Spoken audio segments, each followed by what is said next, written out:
used to wear our pleated skirts and our t-shirts, and back then I had really big hair. It was simple. I think that what I loved about it back then was the simplicity of things. Hi, I'm Carolyn Keast, otherwise known as Kaz to many people. I became involved at North Shore in 1997 when not long after I met my husband now, Glenn, who was playing there and coaching, and I joined North Shore as a masseur actually, and from there I jumped onto the senior football committee. And I remember Ken Iverme coming to a committee meeting, and he'd just not long left a GFL meeting and had said that the next year the GFL were going to introduce netball. He sort of looked down the table and said, "So Kaz, any chance you could help us out on that?" I remember when Ken asked, and I went home to Keast and said, "Oh my goodness, this is what's happening, where do you start?" So fortunately I then became involved with a number of to rally many people to start the senior netball and junior netball program at North Shore. I think it was great because it gave mothers of the club, sisters of the club, opportunity to get involved other than just the canteen. And so I had lots of people step up. One took on the secretary role. I had girls that were going to play take on treasurer roles.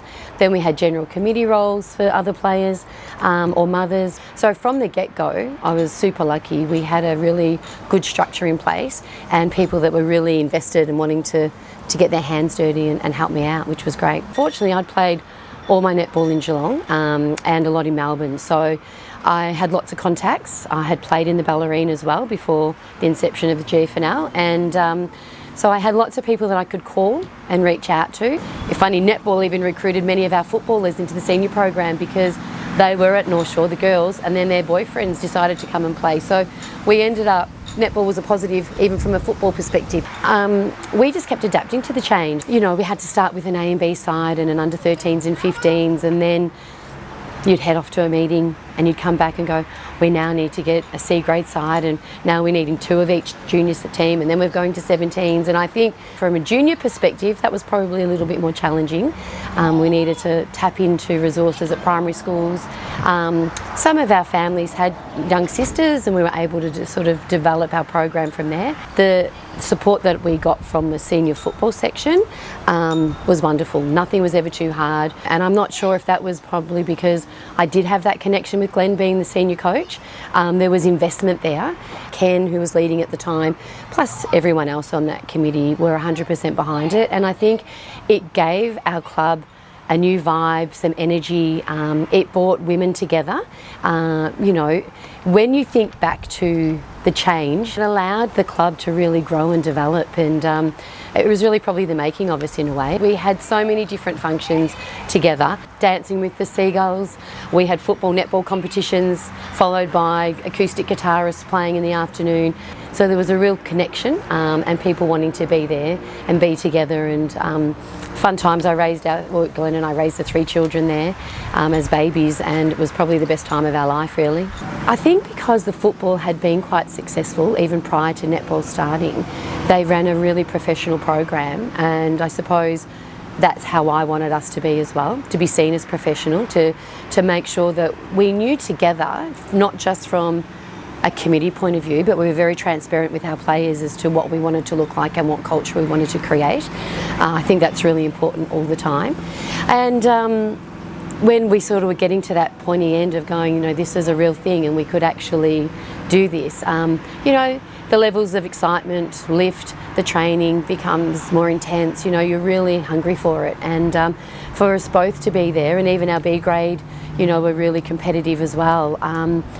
It was a great feeling, everyone was excited, and when you're successful too, success breeds success. There was a lot to be happy for the fact that, to be the first team to win the GFNL Premiership in 2000. We were down at Cardinia Park. The football was played in the stadium, but the car park area was sectioned off, and a couple of netball courts were painted on, lines were painted on, and that's where we played. And quite funny really, but it was great. The spirit of the day of people just transferring across from football, out to the netball and back in and vice versa. And because we had our teams in there, really special, and I was really proud of everyone, not just the playing group, but everyone off the court who invested so much for us to be as successful as we were. There were banners, there was blue and gold everywhere. It was a fantastic feeling, but very different look to how we're running things today, which we've progressed and we've learnt, and we're far more professional and giving the players the right facilities to be utilising on those big moments. I think one of the beauty of clubs is that no matter where you go, you find great people, and great people who probably put you to shame sometimes for the time and effort and energy that they put in.